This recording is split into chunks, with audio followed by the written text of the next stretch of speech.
Hey there guys, we have made it through 2021. I know it's hard to believe with all the ups and downs, everything happening in the Pokemon TCG, everything's been happening with TCGs and sports cards, that we've survived it and we've come out on the other side. Yeah, we got our tail feathers burnt and we're sliding into the water, but we're here. And tonight, of course, at midnight, will be the beginning of 2022. So let's just take a little bit of time and look at what's up ahead for us through the next year. If you're new here, guys, hit that subscribe down below, hit that notify, and as always, hit that like button before you leave. Helps us out. We can get 40. You guys have been doing great again at doing that.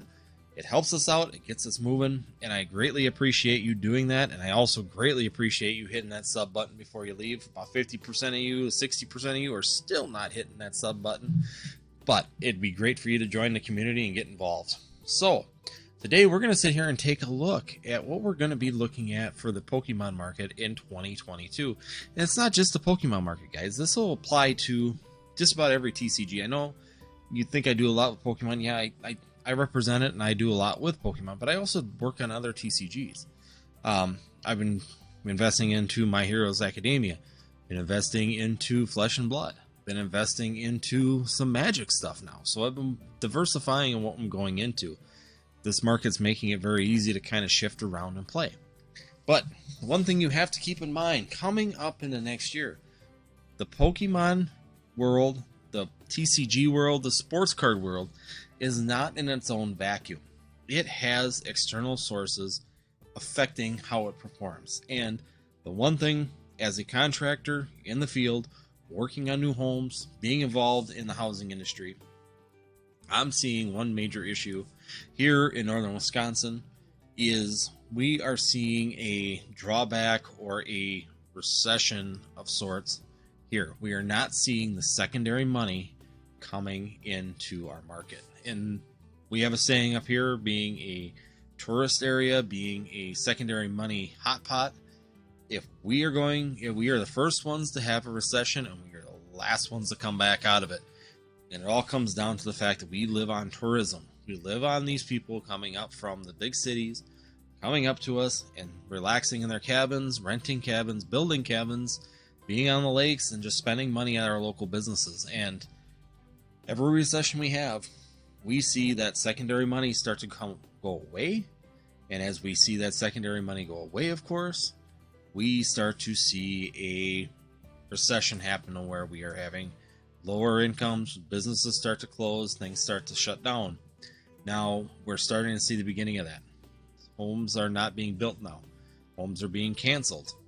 Price of the materials, because of supply chain issues, is continuing to rise. Banks aren't writing loans anymore in this area because of where it's located. The comps aren't working, so loans are not being granted. This is going to continue. And it's not just here, guys. This is worldwide. This is all through the United States. As materials continue to go, you're going to see more and more of this spread out to where homes are going to become more expensive. Rent is going to become more expensive.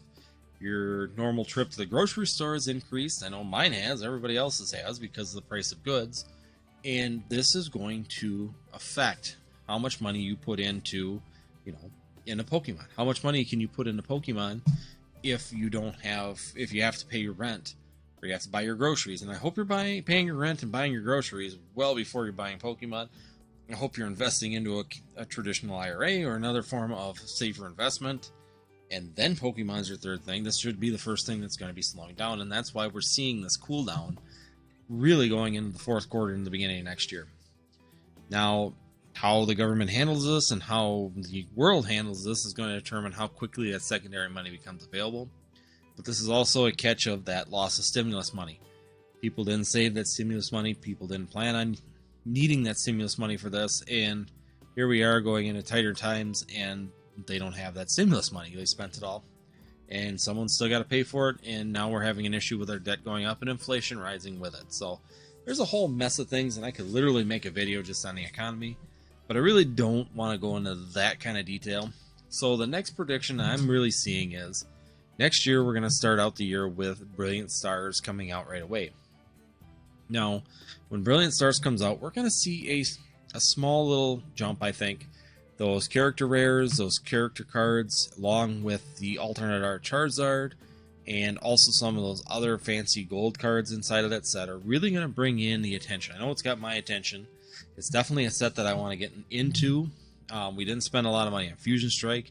I think that's why Fusion Strike is really struggling, is just because people are saving their money for the next set. The Stimmy money isn't sitting there, so they're saving their pocket money in order to do that. The one thing that I could see happening is there won't be enough Brilliant Stars on the get-go when it comes down to the release. And when that happens, people are going to have hype, people are going to have FOMO, and they're going to drop into the other sets around it, probably the more popular sets, like Evolving Skies and Celebrations, Vivid Voltage, are probably going to get hit fairly quickly with a little bit of an uptick on purchases and price of booster boxes, because they were fabulous sets. People want those cards. They're still chasing Chunkachu. There's all those alternate art cards inside of Evolving Skies, which are fun to chase, and that's going to cause a little bit of an uptick on those sets until Evolving Skies second wave comes, or third wave comes, and then we're also going to get hit with Celebrations, some more of that coming up on the next wave. So there's going to be a couple washing things coming through, and I think it's going to settle it right back down. In general, I think the first and second quarter are going to be pretty bleak and tough. It's going to be more of a seller's market at that point still. The pricing of stuff is still not going to be settled. We're going to lose more LGSs in that first and second quarter. We're going to lose more people that are investing because they're not seeing returns on their stuff, and they're going to liquidate large quantities of goods in those first two quarters, and we're going to see it start to flood the market even harder. The last thing that I think you really got to look at is the rest of the people will leave the Pokemon TCG, leaving it pretty much down to the few gains that we've got. I still think we're probably going to run about 100% gain on people in it, but we're not going to be seeing people spending the money like they were in 2021. The last part of it, too, is that we have PSA cards now starting to flood back into the market. PSA is starting to get caught up. They're still, from about October of 2020 to March of 2021, deep in cards. Based on numbers I've seen and doing a guesstimate that probably 20% of those cards could be the Pokemon. I'm guessing over 50% of them are sports. The rest of them are going to be Yu-Gi-Oh, Magic, MetaZoo. All these other cards are going to be sitting in there also. I'm guessing pretty solidly 20% of them are probably going to be Pokemon cards, just because a lot of people are sending them in, especially the vintage first edition cards were getting sent in high volume in order to get ahead of the closure of PSA. As those cards, that means there's about 1.7 million cards still sitting out there at PSA, and that's just PSA. That's not Beckett or CGC either. These cards are going to start trickling into the market. PSA slabs right now are below the prices they were in 2019, which is getting a lot of investors excited about them. They're starting to say purchase these because they're at an all-time low. They're super low pricing you need to get. I still think these cards are going to drop a lot, guys. I still think with 1.7 million cards still in process, we're not going to know the populations on any of these first edition cards until this is all settled. How many PSA 10 first edition Lugias are out there? How many PSA 10 first edition Charizards are still sitting there? 9, 7, 6s. We don't know.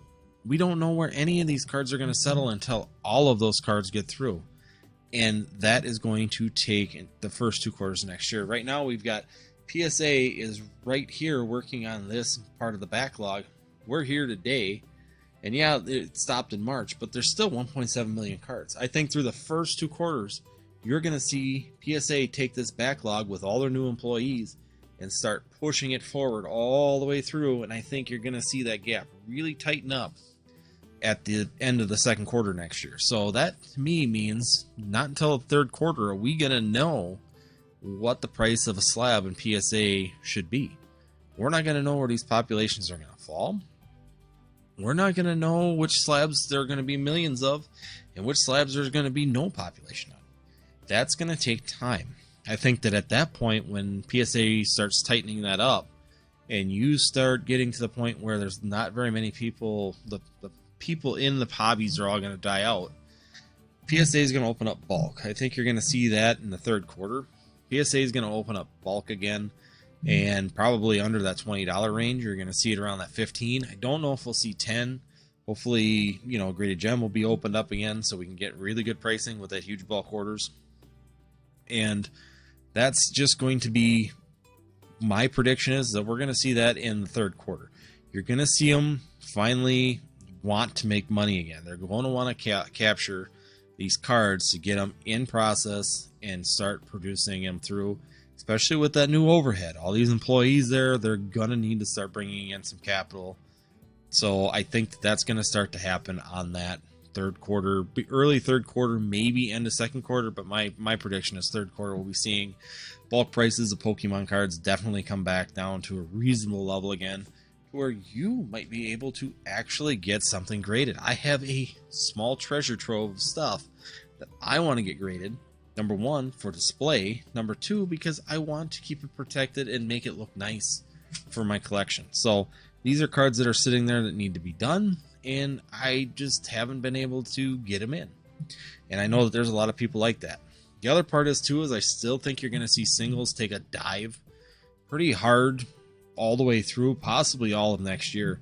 And the reason I'm saying that is, as that population report comes out for graded slabs, there's a lot of people. I know somebody that has about 20,000 cards prepped, ready to go for PSA grading, and if he's made it clear, if the population goes too high on these cards, he is going to dump the whole lot into the TCG player, dump them into eBay, and just get rid of them.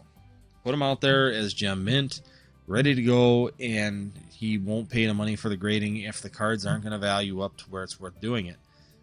That's why I think if he's doing it, you know that there's probably hundreds of people watching what we're going to be getting out of this. And if he does that, all these other ones are going to be doing it too, which to me means the vintage market especially, and I know he has all vintage first edition stuff, is going to get flooded. The singles are going to flood in on that second, third, fourth quarter, with people just deciding, I'm not grading them. It's too much. It's not valued. I'm going to have to sit on them for 30 years to make money.